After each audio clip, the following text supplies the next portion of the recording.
And we're going to just go ahead and start this, and that's good. Okay, great. Today's Tuesday, right? Yep. All right. So we're good there. All right, here we go. It starts in 3, 2, 1. One of the most tiresome, back-breaking household chores is mopping and waxing floors. And the constant bending, stooping, and straining to wring out your mop. Well, here is the greatest work saver to come along in years. It's the fabulous Roll-O-Matic Mop and Waxer. Fill up to get the fingers in your hair. The morning stream, the morning stream, the morning stream, the morning stream, the morning stream. This is the Morning Stream. You were right. Good memories can save your life. The morning stream, the morning stream, the morning stream. Good morning, everybody. Welcome back to the morning stream. It is the 5th. I almost said the 6th. The 5th of January, 2021. I'm Scott Johnson. He's Brian Hibbett. Hello, Brian That's Hibbett. right. Yes, it is me. It is I here on the 5th. Already 5 days into this month, and still feels like it's barely started. It's like, oh no, we're almost already a week into the new year. What have I done? Do you feel like your normal New Year's are? I don't know. I always feel a little like this on New Year's. It's like a little bit of like, oh well, all right, we just did Christmas and New Year's, and now we're just sort of here, Yeah. It's know. almost like because there's all the excitement of 3 holidays almost back to back to back. I mean, Yeah. Christmas and New Year's for sure, but Thanksgiving's a little bit longer. But still, it's kind of the beginning of that holiday season Sure. packed in at the end of the year. And then you get into January, and it's like, oh wow, look at all this room. Yeah. Look at all this room we have. Look at all this tundra, this white, snowy, cold tundra. Exactly. Yes. Yeah, which is kind of a bummer, but whatever. We had snow last night is what I'm trying to say. And Did you? Okay. fair amount of accumulation. We got more than 2 inches, which means the scrapers have to come. As we learned from the mashup too. Yeah. That That's right. I went out there and looked, and sure enough, I mean, I just put my finger down in there, and it looked like about 2 inches. And then sure enough, off in the distance, I hear, I'm like, oh, sweet, Really? they're coming to ruin our roads. Let's do it. now is it So- still snowing though? No, it stopped now. It's done. It stopped. Okay. Yeah. All right. We thought it was supposed to be way worse overnight, and it didn't snow that much.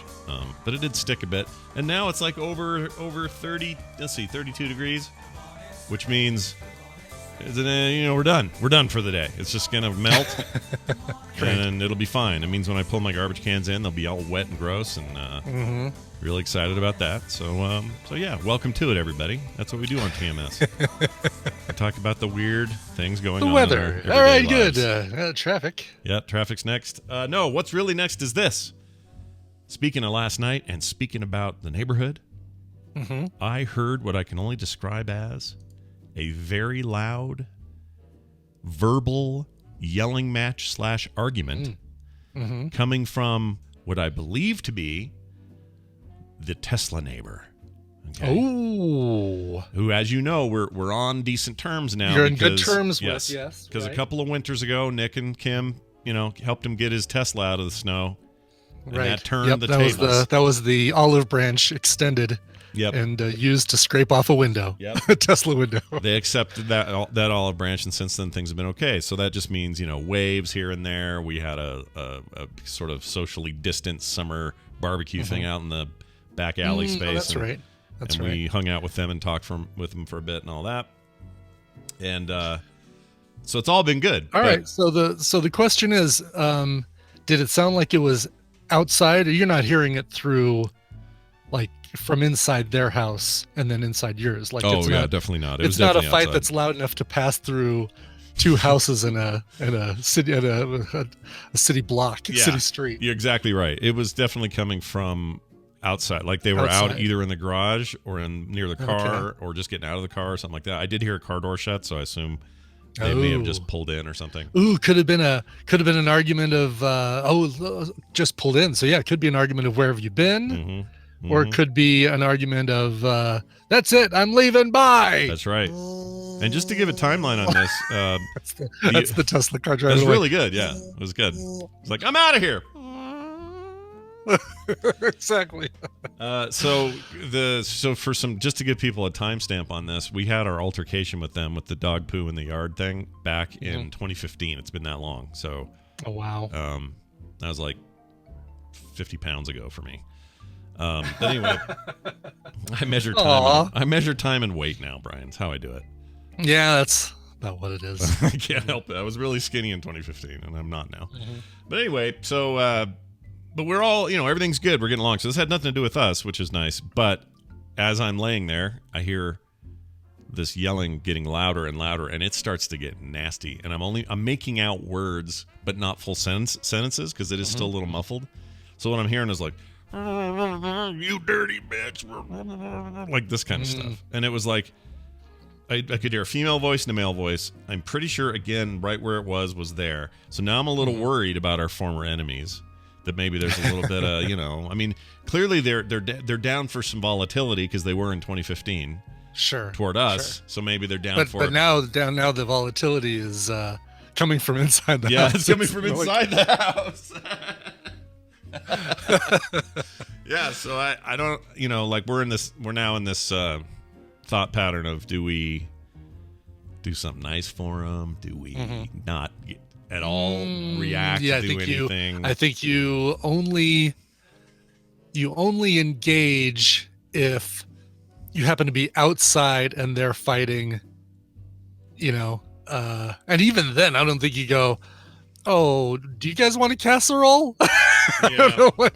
I think you just kind of like, you pretend you're raking. You're like, "Oh, look at this leaf. Oh, that's an interesting leaf in the lawn." It's like, "Oh, hey, fancy seeing you guys here. We got a fresh batch of jambalaya in the fridge. Y'all want a thing? Just stop yelling at each other for 5 seconds." Like, I don't know how to handle that, and I probably won't do anything. But and for the record, this is as equal on both sides of the yelling as possible. This wasn't a dude being completely domineering here. She was right back at him. Like, remember back in 2015, he was kind of the quiet, non-talkative one, and she was the one freaking out and calling the police. So I'm just saying, I think she's got a little bit of fire in that oven, equal to his at the very least, perhaps greater. But anyway, they got 2 little kids, and so I just worry. You just don't like, you don't want little kids hearing their parents yell at each other like that. And one of them's little enough that if they just arrived, he's in the car because he's tiny.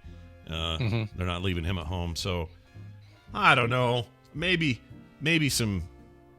just out of nowhere, like not because of this or any hint of it. We just take him something anyway. It's like, because Kim did make a giant batch of jambalaya the other day, and we just take him a nice bowl and say, "Hey, we just thought you guys might like a little home Southern cooking," and we don't even bring it up. We don't do anything. We just bring. I don't know, because I mean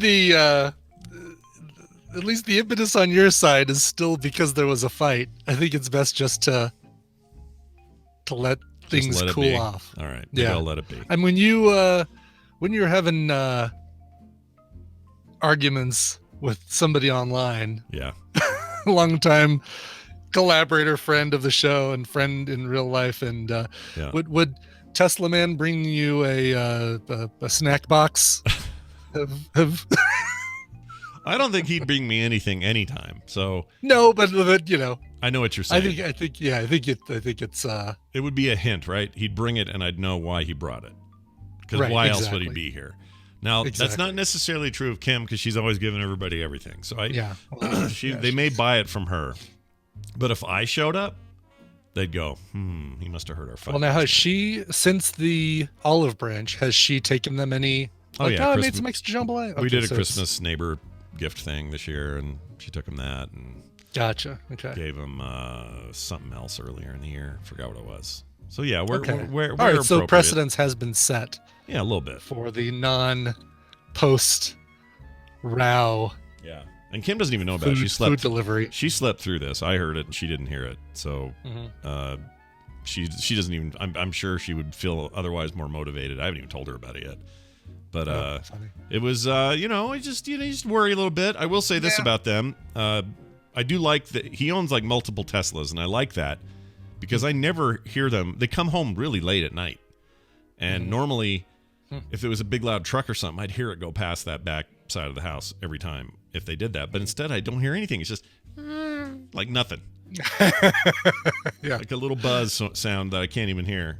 and yeah, it worked out good. Dude, you got to understand, chat room. Christmas gift for neighbors, that's just the start of it. Kim made a Christmas basket for the garbage man. She made a Christmas thing for the mailman. She put more stuff out for the delivery people. And then what was the other weird one I thought was odd? Yeah, we made jars of potpourri for the neighbors. Well, just the immediate neighbors right around us, and just the smelly ones, the ones that needed potpourri in their just life. the ones whose houses we've been in that said, "Oh, you guys could really use some potpourri." So Dave is what we're saying. We're saying Dave. That's what we're saying. But yeah, so she even like our PO box where it's like a remote location where you go and you pick up the stuff you guys send me. The nice old lady that runs that with her husband, Kim, took them a thing. This is what she does. So wow, she's all spread and cheer and happiness everywhere, and meanwhile I'm in the room going, I think they're fighting. Right? Yes. Kind of explains a lot about our relationship. Anyway, we got to catch up with a couple of listeners here. Yeah. Let's start with Eric Belts. I like this a lot. Yeah. Which is not a verb. He doesn't belt. That's his last name. Eric Belts. Yeah. Another thing that is a scam, because we were talking about scams. Remember that?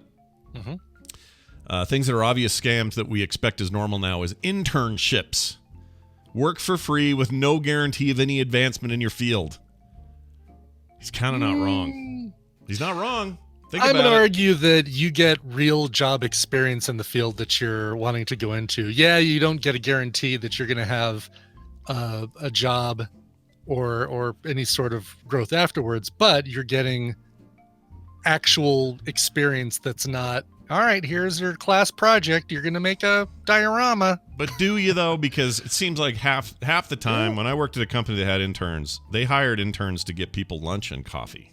Like oh, really? Oh, yeah. Yeah, no, the internship that I had, I worked for the North Jeffco Parks and Recreation District. And it was working on catalogs, working on course signs and materials for classes and things like that. And it's where I learned a lot of the stuff that I still use today. I mean, Illustrator 2.3 or something. I mean, it was like really, really early on. And then they did offer me a job at the end, and I worked there for another year. Okay, so I'm going to say that is how it should work. And I wish that's how it should be, yes. More were like that, because that sounds like what that's all intended for. But I've never seen one in person I didn't ever do one of my own, but I've never seen one in person where it wasn't just like garbage. And I've thought about, really? By the way, so like really like getting coffee and stuff like that. I mean, real bad, like total. I know that's how it is in Mad Men and TV shows, but yeah, it's definitely at least from my experience. Again, it's not going to be the same for everybody, but it seems like a lot of employers take advantage of that, or at least people in middle management do, and. It's Oh, and JK Grammar, yes, it was Aldous PageMaker is what we used there, so absolutely learned how to use PageMaker. PageMaker was my jam.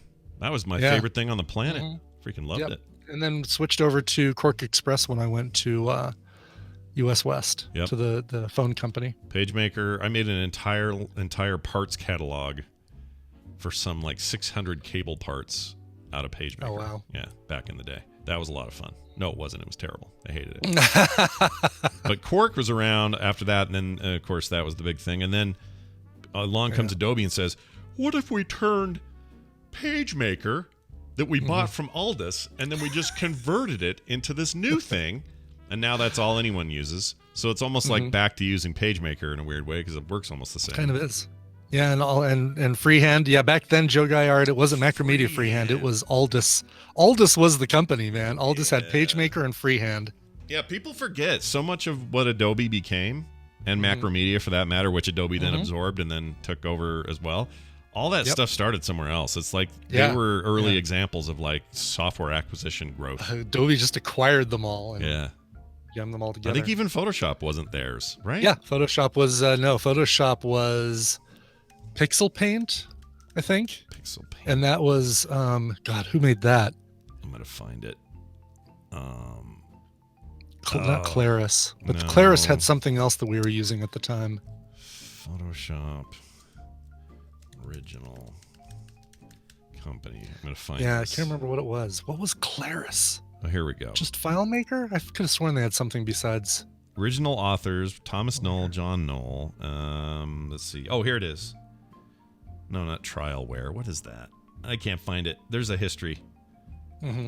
Early history. Here we go. 87, two brothers, Thomas and John Knoll, who sold the distribution license to Adobe Systems. That's who it was, these guys. So Knoll was a PhD and a student at the University of Michigan. An Industrial Light and Magic employee was his brother. They worked on this together. Zub, zub, zub. It doesn't say the company name, but... no, but it definitely wasn't Adobe. It was absolutely something else. And yeah. And it was, I want to say it was something like Pixel Paint or Pixel. Yeah, their original name was different than Photoshop. I can't find where it is here. But they, that's a weird history. So my whole point is, like, everyone looks at Adobe, including me, and goes, man, the legacy of Adobe. Look at how far they've come and what they've done.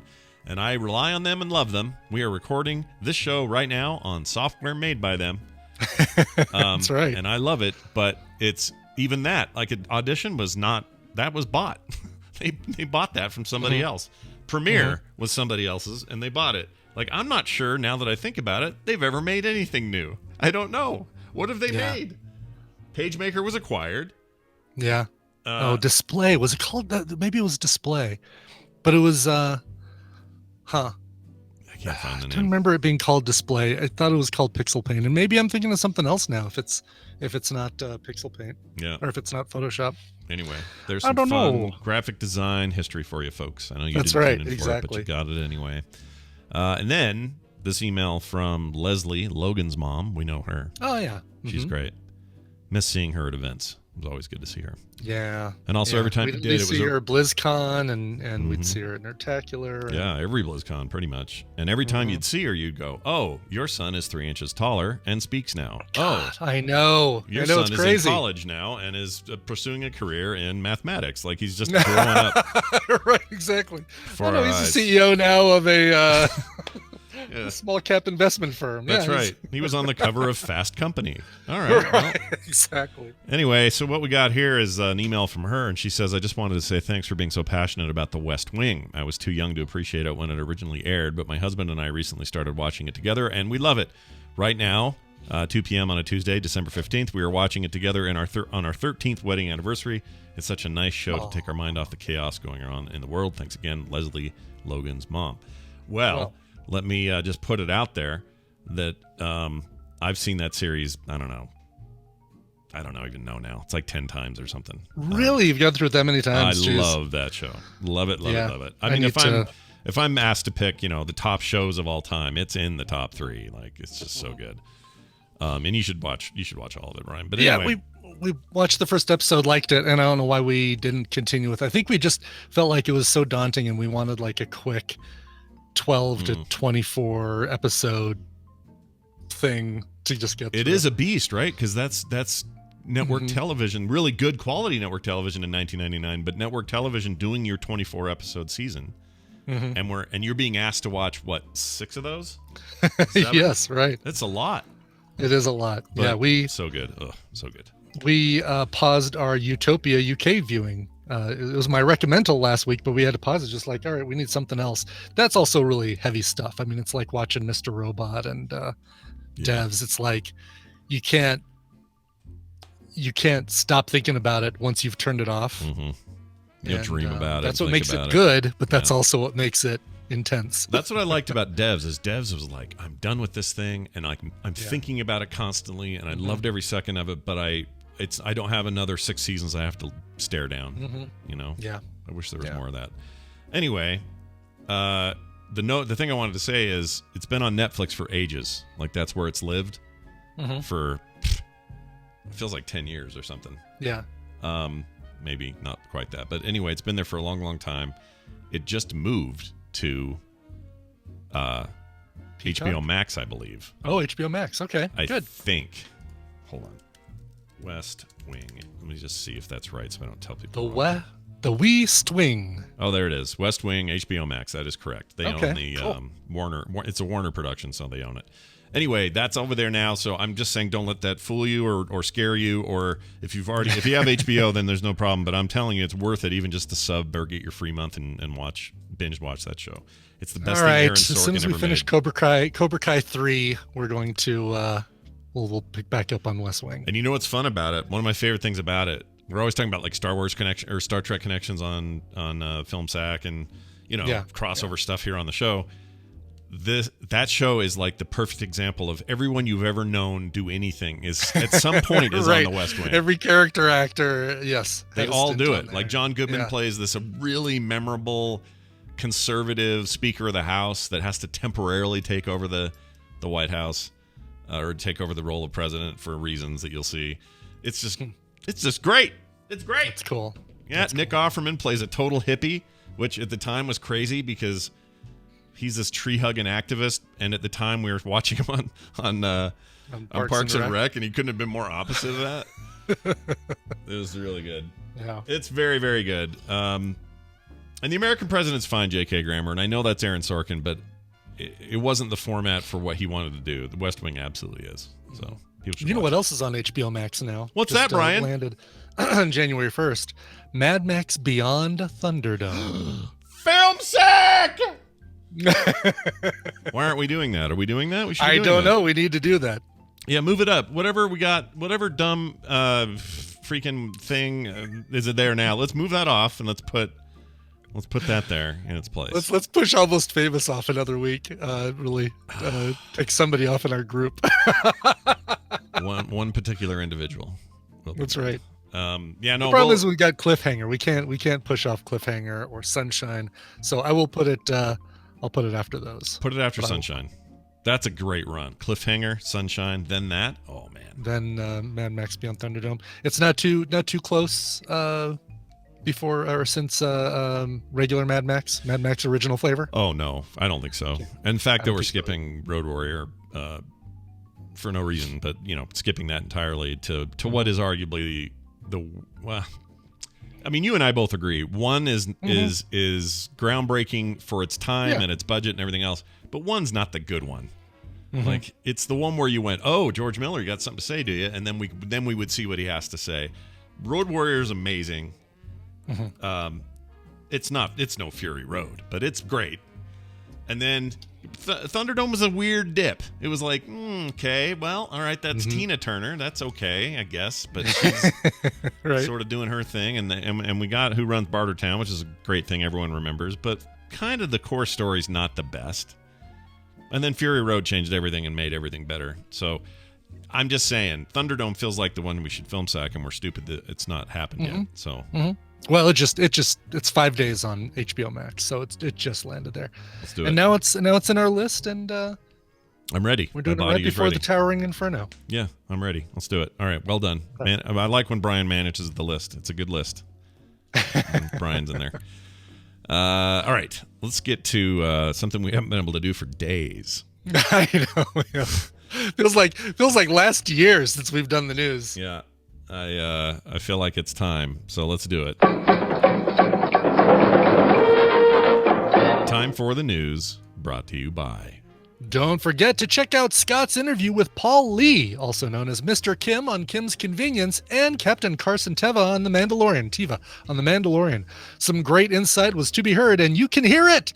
Find it on the TMS feed, the Frog Pants mega feed, or on frogpants.com. Yeah. Or as I wrote, or on Frog Pants site. On Frog Pants site. That's why I did a quick reshuffle, No, reorganization. You're good at that. You saw the hole and you skirted I around did. it without I anyone did. knowing until I brought attention to it and That's exactly right. ruined the thing. All right, hey, check this out. Florida hunter in the news. Now, this is a little bit of a carryover from Christmas, but I couldn't not do this story Yeah. because I got to ask you a really hard Yes. question today. Florida hunter. He's a hunter who lives in Florida. It's not Florida hunter What's his power, Brian? We have no idea so well. What does he do? has the ability to see things in his head that aren't really there because he's in Florida. Excelsior. Take that, state of Florida. I'm not even sure what that means, but take it. I don't know. Yeah. Take it. All right. Hallucinations fairly common with Florida people. Oh, that's true. It seems like a lot of stories. Not of in this people seeing case, things. but in other cases, sure. Yeah. Here's what it says. Florida hunter makes Christmas cookies with python eggs. Okay. Now, you make cookies Okay. with eggs very commonly. That's a super common deal. Chicken eggs. Yeah. Sure. You take a chicken, it poops out an egg. You take that egg, you make a cookie. Right? That's the process. Well, you need to put that to the music of the facts of life, and then we've got something. You take, You take a chicken, you take their egg, you put it in a cookie batch. That's the facts of life. Wow. Yes. Ask your uncle, I guess, about what the facts of life is. Oh, I had the worst question yesterday. I'm glad that you said this. Somebody, okay, so Nick's got this girlfriend, and she's nice. I like her. She's nice. And she's over the other day, and they said, what did they say? We were talking about something with like some YouTuber had screwed up or done something bad. And we just started talking about how influencers, you know, when they crash, they really burn, and you know, this sort of stuff. And It's a very visible canceling. yeah, and we were also talking about sort of the maturity of your chat room reflects the content you create and this sort of thing. And I don't remember how the conversation got there, but at one point she looks at me and she goes, "Now your audience skews a lot older, though, right?" And she's 20, by the way. Mm-hmm. She goes, "Your audience, you know, it skews a lot older." So I'd be And I curious said- to know what her definition of older is. But Well, yes, and that's what I said. I said, "What do you think that means when you say that? What do you think?" She goes, "Well, you're older, so maybe you're." You know, she's like getting all nervous about the way she said it. And I said, "Well, what do you think that is?" And she goes, "I don't know, like 25 to 35." I'm like, "Yeah, you think that's old? That's 5 years away from your age. You know that, right? Yeah, Like yeah. you think this is all slow and taking forever." You're and almost that's half 25. our age, Scott. Yeah, and I'm like, that's half our age, and you've already said the thing that's true, which is our audience for our age is actually it skews younger yeah. than it's not like if it's skewed to our age. What a time it would be. Gosh, damn it. I'm glad we Right? attract the millennial crowd because The morning stream delivered right to your ear holes about an hour before dinner. Enjoy it.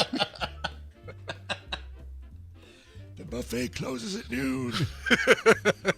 Yeah, actually, I'd be curious. I mean, just looking at people's ages in the chat room, everybody's posting their ages. I would bet that Lots of 30s. Many that it would 30s. be a fairly level age bar chart with maybe a peak around the 40, Yeah. the 40-ish. I think so. We have some extremes. By the way, shout out to Gary. Yes. Oh my gosh. He had a fall at You night. should see the other guy. Yeah. My gosh, he has the worst black eye from this thing, and I just feel real bad. So Gary from Lantronix, I hope you're all right, dude. I meant to say something yesterday and I forgot, but I hope you're okay. Some people are saying fake ages, like Torek in the chat says he's 119. Yeah, right. But lots of 30s, some 40s, couple outliers in the high end, some outliers in the low end. You know, we got an email from somebody who's like 15 going, "I love your show. I listen every day with my mom," and that sort of thing. We do get that. But the point was, I still don't even know why she asked that question. And what it is she's got some bias about, well, you skew gotcha. older. And Yeah. and my thing to her was, F off. No, I didn't say that. It was fine. She's a nice kid. I like her. Yeah. She has a cat, and her cat's name is Murphy, and he's a pain in the ass. She. Oh, really? Sorry, it's she. It's a she named Murphy. Yeah. Just it's a long story. I'll tell it another day. Okay, python eggs in cookies. Be Back like to Murphy. Yeah. Step away from the catnip. What's your name, son? Could You have 30 seconds to comply. Please drop your weapon. All right. That's what we're... Here we go. Burmese pythons may not be everyone's food of choice for festive holiday fare or second or third or fourth, but somebody did that here in Florida.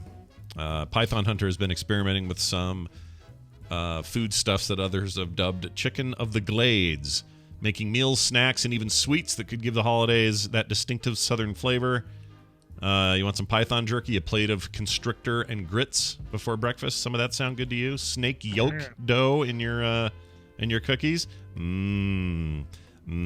Brian, here's the question. We'll get to the question here. Yeah. Would Yeah, you get to the question. would you willingly accept and then ingest into your body via your mouth hole cookies made with snake eggs? Would you do it?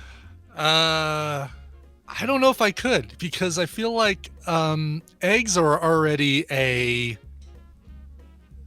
balancing act. The pasteurization versus non-pasteurized.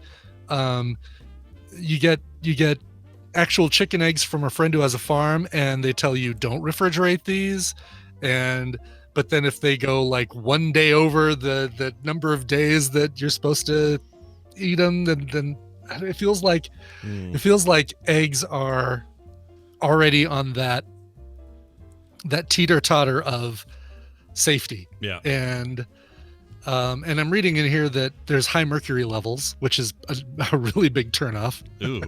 Because you don't want that. Oh, that bad the snake situation. eggs, yeah. Now, I've eaten snake before. I've had snake. I've had rattlesnake. Me too. There's nothing wrong with it. It's like slimy chicken, really. I mean, it's just like a very moist, moist chicken meat. You do it on the grill, it's even less so. It's just to me, it tasted like straight up chicken to me. Oh yes, I remember the story of Yep. of the shovel, The shovel that killed that the snake. shovel and the rattlesnake. Yeah. And the complete freak out couple That of the fans internet had, Well, yes. the people were mad, man. I'm like, I Yeah. didn't do it. I didn't kill it. I forgot. else did. Totally forgot about that. Kim's brother did. Yeah, I don't know. I mean, I'd probably try it. I bet I wouldn't notice any difference in taste. Probably not, right? But You'd like to be told, though, right? You don't want to just be handed a cookie and then they tell you after. I by made the this way." with python eggs. Right. Like, oh, really? I mean, can you? The snake eggs, reptile eggs are softer. They're not like hard shell. Right. Can they be? You can't just refrigerate them or crack them open on a grill and have a sunny side up. I guess you could. My guess is this dude. If I had to guess, the way that those eggs would work is while they're in the clutch of the mother's got her clutch of eggs. You got to take those eggs and pretty quickly, if you're going to use them, you got to use them like right then, because these are fertilized eggs, right? Like unlike chicken eggs, where if they're unfertilized, that's the eggs we get. Fertilized turn into chickens. Like these aren't partially formed snakes. I don't know. I have no idea. Yeah. Yeah, and pasteurization, is that part of it? I don't know. Diced tomato? Yeah, I mean, pasteurization, Diced Tomato asks, wouldn't that just cook the eggs? Pasteurization doesn't get them hot enough to cook the eggs. It just gets them hot enough to kill, like, foodborne illnesses and stuff like that in the egg. And I thought, well, yeah, that's my point, is diced tomato, not all eggs are fertilized. That's my whole point, is like, which state are these in? I don't know. Like, is the mother laying on some ready-to-hatch eggs soon at some point, or are these unfertilized somehow, removed from the mother before she laid them and then a male fertilized them? Yeah. Wait, do snakes have sex? How does that work? Now I don't know. Do snakes do it? Do the snakes have a vajayjay and a Pedro? Yeah, well, of course they do. Do they? Do they mate? I don't know how they do it. They don't. Have you not seen the symbol for doctors? The two snakes intertwined. That's snake sex. But they gotta have that cross in the middle to do it, right? They need that for mood. That's right. Okay, Exactly. how do snakes mate? Here we go. It's complicated, says this article on thesnakepet.com. Turns out different species differ greatly in how their organs are shaped, or how they give birth, or how they care for their young, which is generally not at all. As soon as they poop the eggs out, they leave. They're like, I don't want these. Or as soon as they hatch, they don't care. Anyway, let's see. How do snakes mate? Snakes used to mate in the cochlea. Oh, no, I'm sorry. The organ snakes use to mate is the cochlea. Brian, how's your cochlea doing? Your cochlea doing okay? It's all right. It's all right. It's All right. a little bruised. They say that this organ is also used to excrete both urine and feces. That's good stuff. The male wraps his tail around the female and lines up his cochlea with hers. I'm sorry.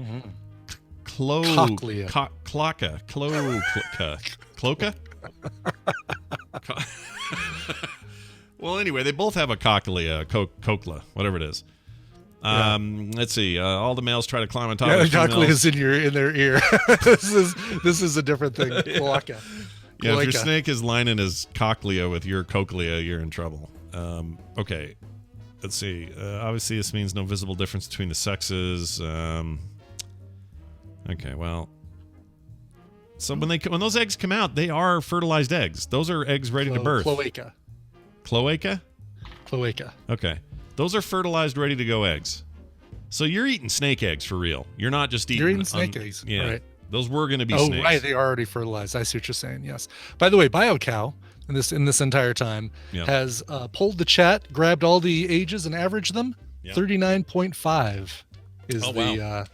yeah. Nice. That's the live listener. I don't know. I have no idea what it would be for our, because 99.9% of our Right. listeners are listening, not live. Our podcast. Yeah. Yeah. Exactly. So I'd be really curious what that.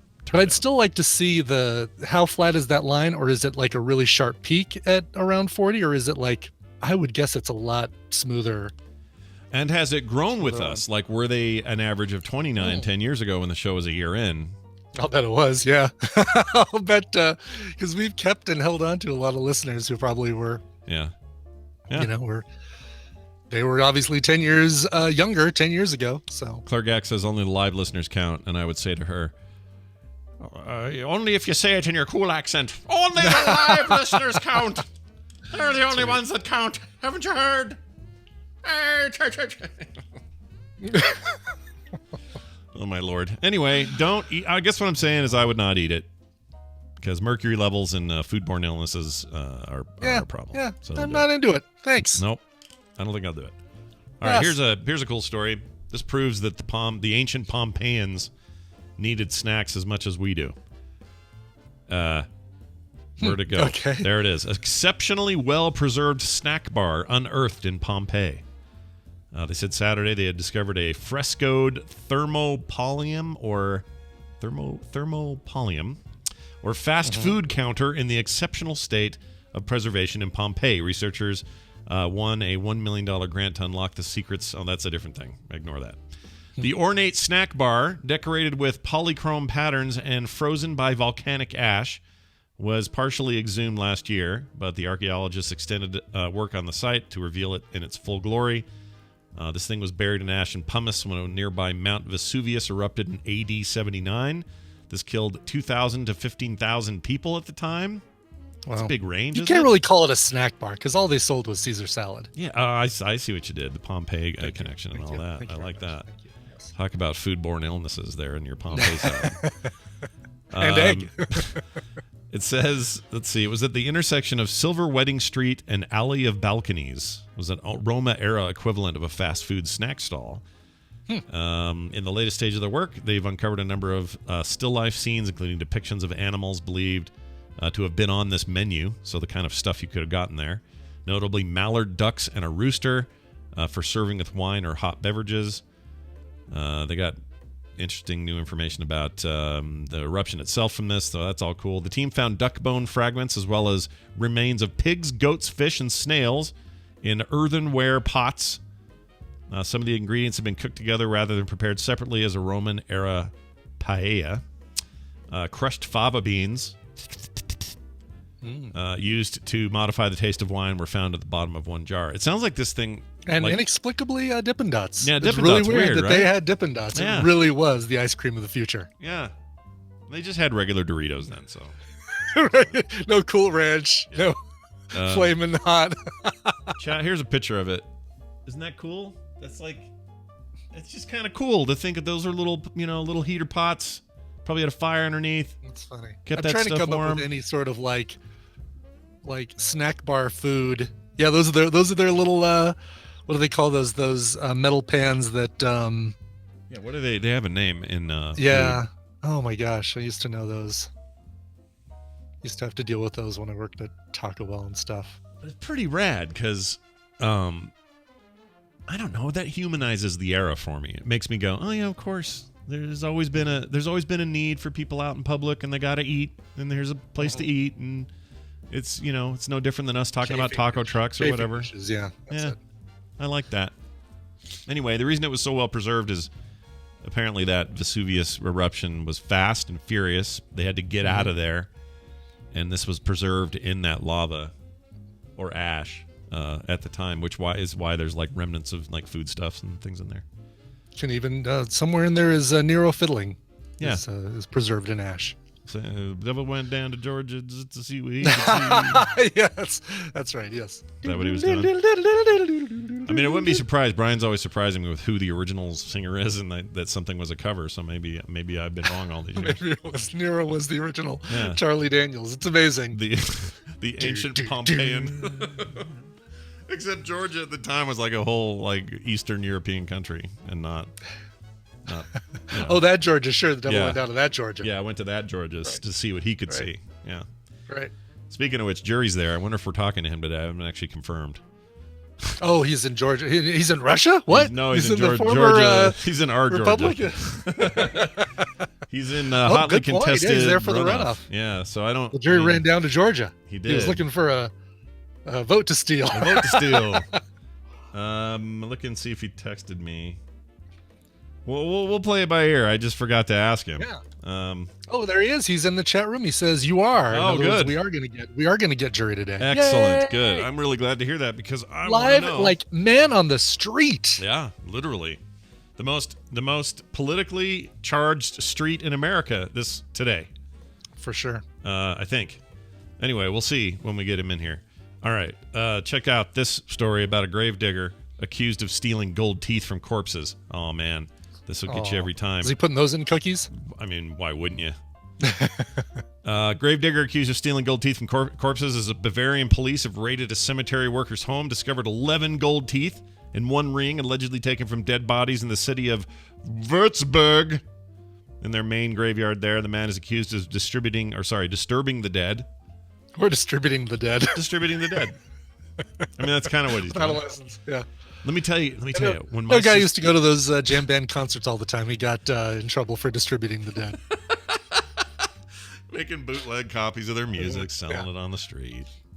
When my sister passes on, heaven forbid, well after I do and anyone else, because my sister's cool and we like her hair, Wendy. Mm-hmm. But when she does, high alert to all grave diggers looking for gold teeth. A lot of gold. There's gold in their mouth. She had two dentists who, for some reason, thought she was the one that needed all the gold in her mouth.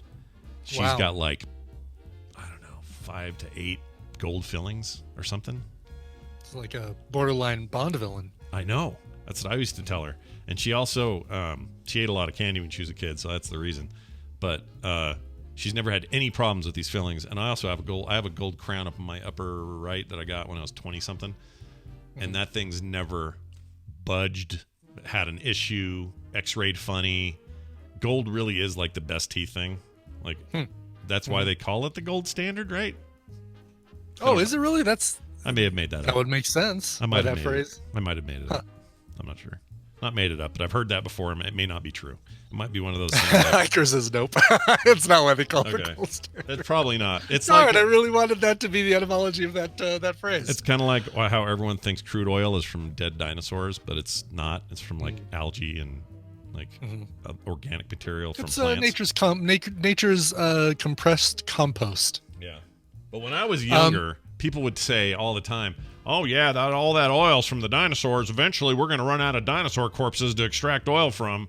And by the time I get to high school, it just never sat right. And someone said, "No, it's freaking dinosaurs. It's algae. It's like algae and plants." Maybe before we rush back over to like the Indian in the middle, can we talk for a second about Tanya Roberts? Tanya Roberts is not dead. She was reports of her death were greatly exaggerated.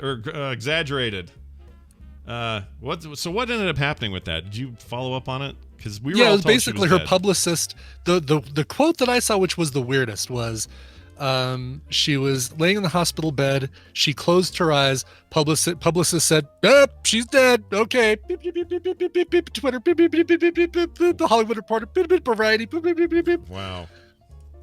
And she wasn't dead. And she wasn't dead. And now she is dead. Bro Seuss says update. She's dead now. Yeah, she is dead now. She's, according to this, I'm looking at it now. Tanya Roberts dead at 65 after bizarre premature death pronouncement. Oh, so she is really dead now. Yeah, she's actually passed on now. Okay, so she died, came back to life. She is risen! Tanya she- Roberts! She's back again. Let's see. I'm trying to find. Darn, this was giving me hope for Andy Kaufman. Yeah. I don't know if we have the tech anymore for Andy Kaufman. Yeah, I can't find the other stuff. Oh, it's just going into what her roles were and stuff. She was in a View, Gotcha. View to a Kill. But anyway, she now has truly passed on. Okay. But still doesn't say from what. Like they said that. Wow, this she- was announced during the show. Like at the top of the show, we could have said, "Nope, she's still alive," and then we would have had to, halfway through the show, said, "Nope, no, she's passed away." That is such a weird thing. You don't hear Yeah. that very often. Aw. What a legacy. Anyway, we just saw her on Beastmaster. She was very good on there. That's right. I had a huge crush on her growing up. Forget the rest of those angels. She was one of the Charlies that I liked the most. And I know she was like a come lately, like replace one of the Yeah, she was regulars. It was in the downfall of the show, replacement. but I didn't care. I like Yeah. her. Kind of like Chrissy's she was- sister. What was Chrissy's sister on Three's Company? What was her Oh, name? she was Jenny Lee. Jennifer. Oh, what was her name? Jenny Lee Harrison. Yeah, I had a And crush her on her. name, her character, I did too. Because she was tall. I had a crush on replacement characters. How'd you feel about York? What was his name? The second Darren. Dick York. Dick York. Oh, I found him much more attractive than Dick Sargent. Then Dick Sargent. Yeah, Dick Sargent wasn't nearly as sexy as Dick York. But also, another one was who was it? Oh, God, what was her name? It was something Snow because she was she Chrissy Snow's cousin or was she Chrissy Snow's sister? Chrissy Snow is the first one, right? Yes, yeah, because it was short for Christmas Snow. Okay, here it is. Samantha. No, I don't. This is so dumb that we're looking this up. Cindy Snow from Cindy Snow. Jenny yes. Lee Harrison. You are correct. Yeah. 80 to 82, the last 2 seasons of the show. Oh, really? No, definitely not the last two, because then she got replaced by the nurse. Hold on. You're right. How long did this run? I'm so confused. Three's Company. I'm gonna guess 6 seasons, 7, and not including Three's a Crowd. 8 seasons. Wow. 8 seasons. Wow. So 2 seasons with Suzanne Summers, 2 seasons with Jenny Lee Harrison, and then 4 seasons with Yep. the nurse. Yep. And they The were nurse who was also in Mallrats, and I can't remember her name for some reason. Terry- Yes. Terry Alden was the character portrayed by Priscilla Barnes. Priscilla Barnes. That's it. There we go. Well, that was a rough last 3 seasons. Okay. It was. Good job, John Ritter. All right, where are we now? We're going to take a break. When we come back, we're going to talk to Jury on the ground in Georgia. What's the name of that town they're in? Dalton? Dermick? Whatever it is. There's a town. And he's Dunwoody? gonna- Is he in Dunwoody? He's in Dunwoody. And we're going to talk to him about what's going on down there. The vote is today, I guess, or the final voting is today. If you haven't done any early voting there in the runoff race for the Senate seats that are up for grabs. right. And we'll talk about, I don't know if you got to see Trump's rally last night or not. So I have a lot of questions for Jerry. So we're going to do that after the break. When we come back, we'll do that. All right, Brian, why don't you play? Oh, before you play this song, just a reminder that this song and everything else we do here on the show is brought to you by our friends of ourselves over at patreon.com/TMS. That's right. We're here to help you, help us help you. So help us out. Go to patreon.com/TMS, contribute today, and keep getting amazing work from us each and every day here on TMS. All right, Brian, song, please. Yes. Let's go to New Jersey for an indie alternative band, Violet Whimsy. This is if Garbage and Lush had a baby. So it's got that hard edge of Garbage, but then the vocal style of Lush where the vocals are at about the same level as the music, so they're kind of a wall of sound. It's really, really good. These guys are inspired by folks like Tom Petty, David Bowie, Pearl Jam. Violet Whimsy is the band, and Kim on vocals here. This is the song How About We. It's a brand new single from Violet Whimsy. Oh, very nice. All right, we're going to play this. We're going to be back, so stick around, everybody. Stay tuned. I'm not inconsiderate. I know my cigarette or cigar smoke irritates my family, and it smells bad, too. That's why I went out and bought Ronco's portable smokeless ashtray. It filters out irritating smoke, allowing my family to breathe cleaner, fresher smelling air. G.I. Joe sold separately.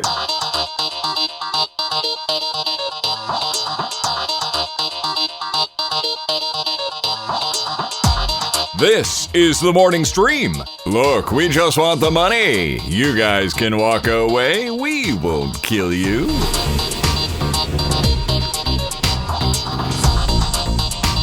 All right, we're back, everybody. Chat room's commenting on the fact that I had two photos. One of Justin Robert Young in a recent post he did, and then a picture of that tan guy from Queer Eye for the Straight Guy on Netflix. He's the fashion one, lives in Park City. I think they're the same person. I've never seen them in the same room.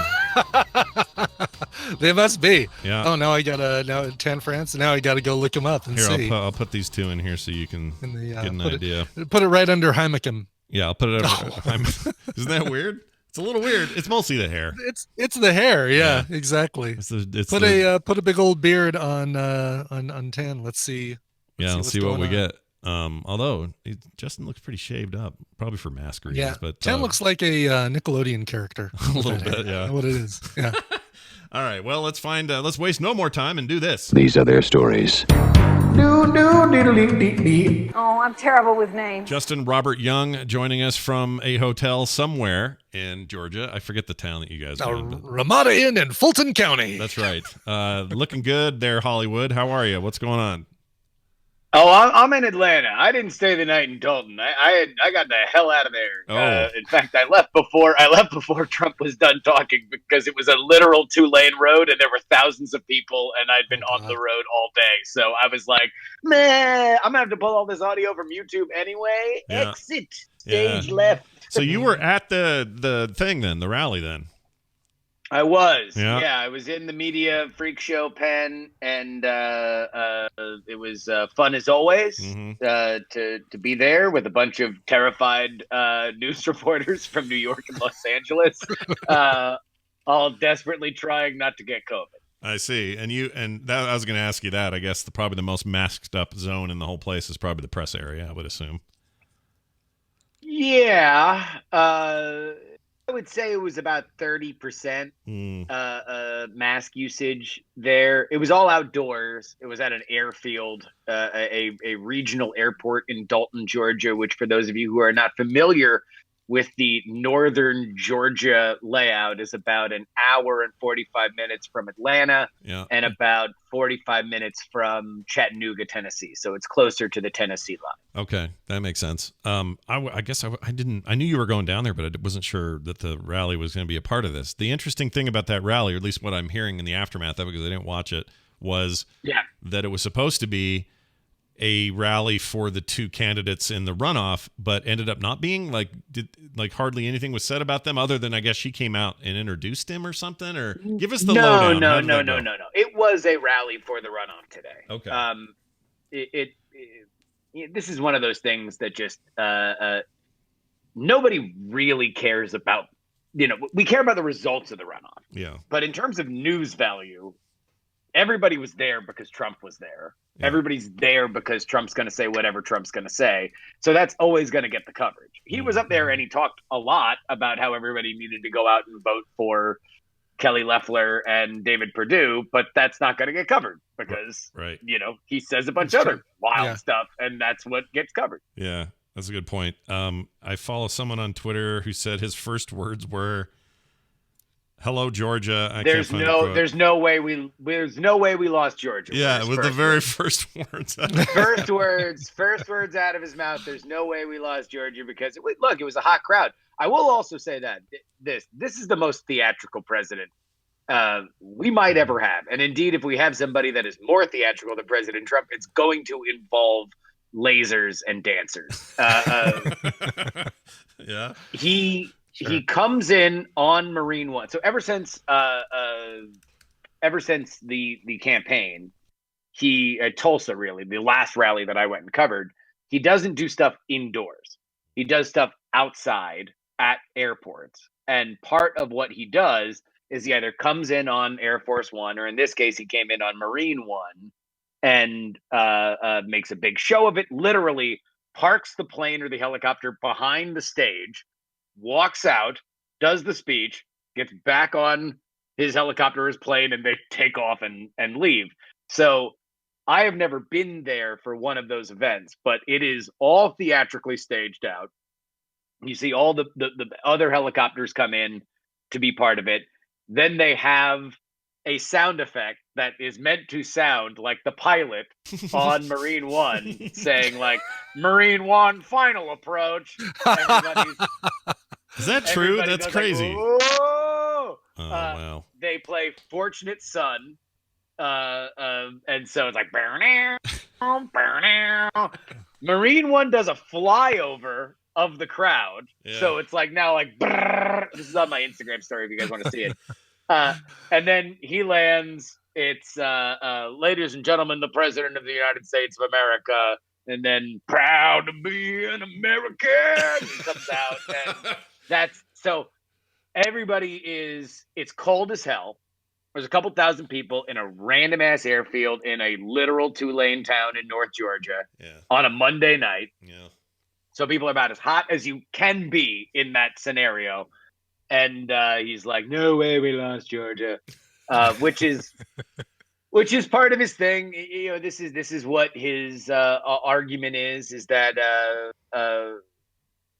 you know, Donald Trump is a president of truisms. You know, the like, obviously this is true. Obviously, just look at with your own eyes. You can't say anything's different. Because they won't question it if it begins with, well, obviously this is true. Well, I'm not even going to think about questioning that because he said it's true. So let's move on to the next thing. That is kind of how it works. Because if you do look at it with your eyes, you see that it isn't. But it's fine. Whatever. It is what it is. The thing is, it works for the people that believe. I mean, there's an element for all of us that believe the politicians are full of poop and that there is, you know, duplicity abound in this field. And there's no doubt to a certain extent that it is. What he has done very effectively in building a brand is saying, like, well, come on, enough of all this. We need common sense stuff, right? Yeah.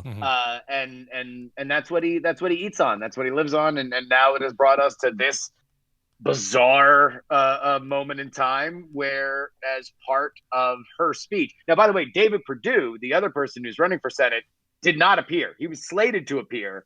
He comes out in a pre-recorded message because he's quarantining with COVID. And I'm just gonna, you want some floated reckless speculation? Yeah, of course. I think that dude might have COVID because I don't think there's any way that he doesn't show up to that rally unless he's literally positive that he has COVID. Because I don't think that guy would come out in a hazmat suit and cartwheel onto the stage. If he was just quarantining for safety, but he gives a like, hey Georgia, me and my wife would love to be there, but instead I'm here on FaceTime. So see you later, guys. I'm gonna go to sleep, which is just bizarre. Yeah. Kelly Loeffler comes out. She is in the race against Raphael Warnock, and announces for the first time that she will join the objection amongst the many House members to the certification of Biden's election. This is going to be a 36-hour Circle J in Congress that will lead to nothing except yet more performative elements for which the politicians can get on television. But it does signal, in my mind, that Kelly Loeffler wants to really goose the turnout in North Georgia, where the Republicans really, really need to turn people out if they're going to overcome what looks to be a sizable advantage in early voting for the Democrats. So do you? Interesting. Okay, so polls are polls, and polls sometimes suck. But what does it all say? I don't even know. Like, is it looking good for the Democrats? Is it? After last night, is there a way to tell? Close. Very, very close. There's number one, a lot of the big pollsters stayed away from Georgia. They already got, their ass burnt too hot during the election, especially when it came to Senate local polling. They were off in a big way. So a lot of them have just stayed away. They just haven't done any polls. A lot of local stations have done polls, and I think the largest polling average right now has the Democrats up by like 1.5 points, maybe 2, all within the margin of error. And again, we're still in this bizarre world where there's so many things that don't normally happen. It's hard to guide it by traditional metrics because a lot of early voting again. We don't know where the GOP coalition is because Donald Trump did come down here twice. He did speak to his people and directly tell his people to go vote for these guys twice. Ironically, well, I don't know if it's ironic, but the best person who made the argument to vote for Loeffler and Perdue last night was Donald Trump Jr., who just came out and straight up said, hey, I've heard a lot of morons out here saying that you shouldn't vote. Don't listen to the morons. Wow. Which is wait, he got on a mic and said the words "Don't listen to the morons." I'm just wondering. Don't listen to the morons who are telling you not to vote, which is presumably a reference to people like Lynn Wood and possibly even Sidney Powell, who have insinuated that this is not going to be a fair race if the Secretary of State and Governor of Georgia are not going to stand up for an honest count. Blah blah blah. But Donald Trump Jr. Made that point fairly clear, calling them and those who agree with them morons.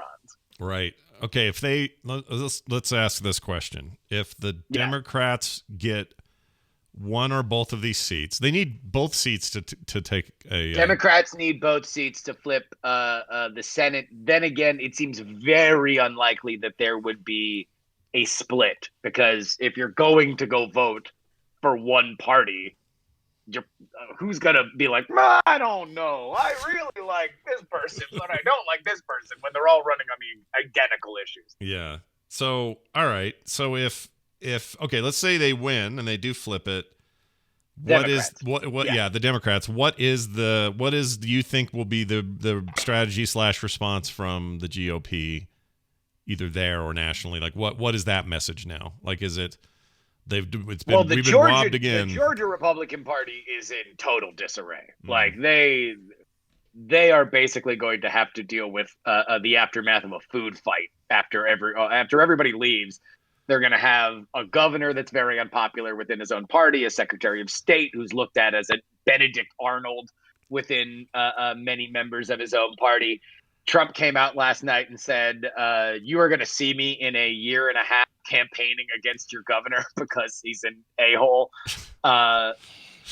So like they're in a total mess. Nationally, this is going to be the biggest argument on the other side of the Trump wing of the party, that there needs to be some level of reconciliation. And while everybody appreciates the grassroots working class element that has come into the party, there's got to be a healing, or else you will continue to do damage to your own party, which is what will be seen if Perdue and Loeffler don't win. Those are two very winnable races, not the strongest candidates on the planet.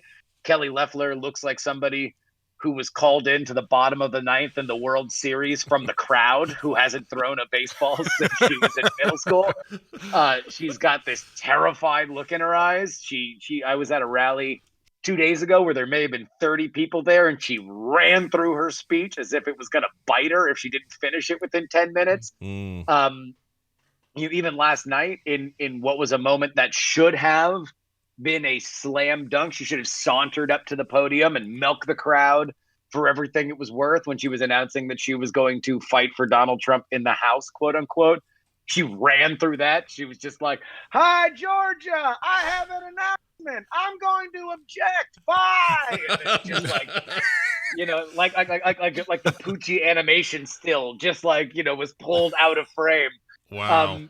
Wow. Like she is very, very scared. Perdue has literally been MIA. But those are winnable races.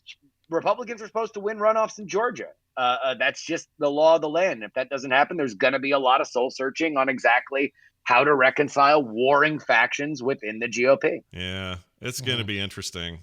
I can sense, this is a side note, I sense a certain intense energy coming from you today. I like seeing you in your element over there. Like as much as I don't love anybody touching you that's got the vid or any of those concerns or whatever, but to see you kind of on the road in the thick of the stuff that you jive on is really fun to see today. I think it's cool. Yeah, it's palpable. Yeah, I love it. It's something that I really enjoy, and honestly, it's one of those things that I think is a differentiator. It really highlights the difference between what I do on PX3 and what a lot of other political media is, because a lot of people who cover politics hate politics. Right. It's a lot like sports. People that cover sports all the time hate sports because all they got to do is watch it all the time. They got to go to a million of these different rallies. I have a unique position where I only go to the rallies that I want to. I only fly out for the races that I really want to. So I can I don't have to burn myself out. Although yesterday was a hell of a day. I did 3 rallies and I think logged about 10 hours in the car between driving to all of them. But even then, I think that there is a unique perspective to being able to look at this from a situation where you're not totally burnt out. Yeah. I really like that a lot, and it's made today more interesting because it's so hard for me to tell what the hell's going on the ground there, but it's nice. I saw John Ossoff speak for the first time. By the way, do you know that John Ossoff raised more for this Senate race than Al Gore raised to run for president in 2000? Wow, really? Wow.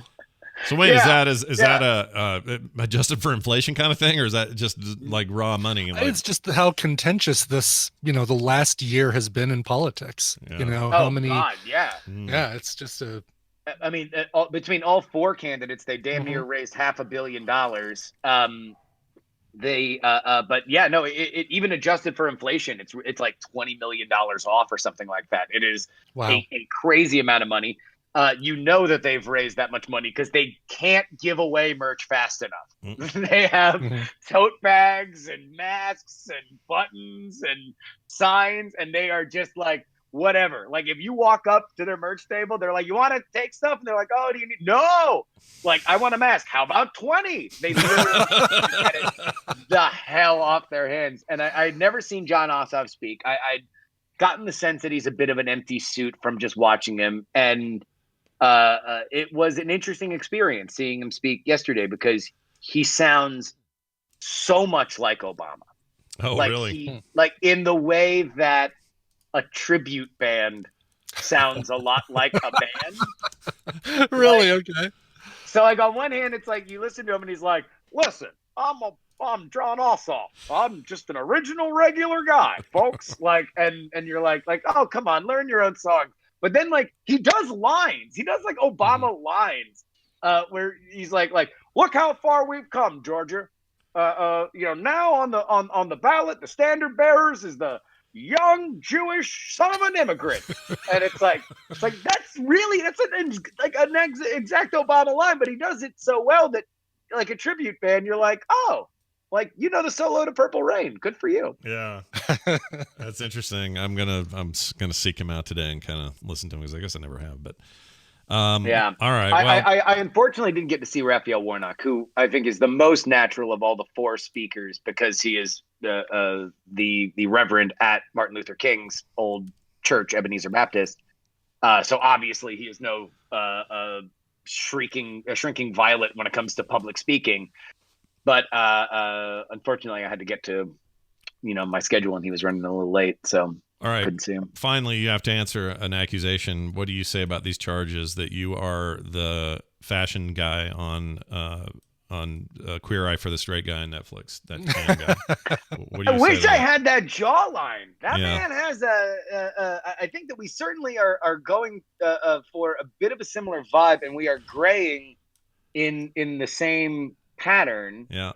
But like this is as thin as my face has been probably since high school, and I still don't have those cheekbones or that jawline. Like my jawline is very much more of kind of a regular frowny or a regular smile, like not even with an emoji, like if you would just type like a colon and a parenthesis, like just a smooth kind of ellipses there, turned sideways, but. No, he has a much longer face. Other than that, though, he is certainly a beautiful man, and I'm excited to be compared. Well, good. He lives here in Park City, and I've seen him in public locally, and I'm sure that wasn't you. So I think we can put that to bed. The Taika Waititi rumors, those are still thing that you might be the guy that played Gata on Battlestar Galactica. There's still some rumors. I'm just saying we've cleared this one up. We're good for now. I think, This is one rumor that we can take off the table. Yeah. If this is the company that I keep, then I am thrilled that my quarantine glow up has finally come to fruition. Well, fine day for everyone. All right. So you leave soon. When do you come home? Are you done almost, or what's the plan? Yeah. I'm gonna pretty much be in my hotel room unless I dare venture out to a victory party tonight, if anything is called. And I'll be doing the PX3 show that'll come out live on the regular feed. If you would like, not only audio from that Loeffler rally I talked about, the Democrat rallies I talked about, including the John Ossoff stuff. So if you want to hear John Ossoff literally do that line, so you can hear what I'm talking about. And then as soon as I'm done here, I'm going to post the audio from the Trump rally.